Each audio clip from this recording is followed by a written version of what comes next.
قرآن کو دیکھنا عبادت، سننا عبادت، پڑھنا عبادت، لیکن جب تک یہ تفکر میں، تدبر میں تبدیل نہیں ہوتا، قرآن معاشرے کو ڈرائیو نہیں کرے گا۔ قاری بہت ہیں، قاری امام حسین کے مقابلے میں تھے۔ ہمارے پاس سب سے پہلا جواب یہی ہے، جب آپ بولو نا قرآن پڑھو، مولانا صاحب وہ تو امام حسین کے سامنے جو لوگ کھڑے تھے قاری تھے قرآن کے، تو کیا کریں؟ قرآن پڑھنا چھوڑ دیں؟ نماز بھی پڑھتے تھے وہ لوگ، بہت سے لوگ نماز بھی نہیں پڑھتے۔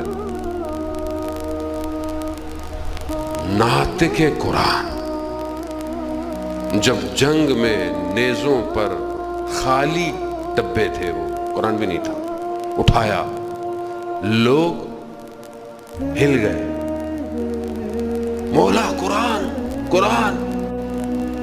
بے بصیرتی کا یہی عالم ہوتا ہے جب انسان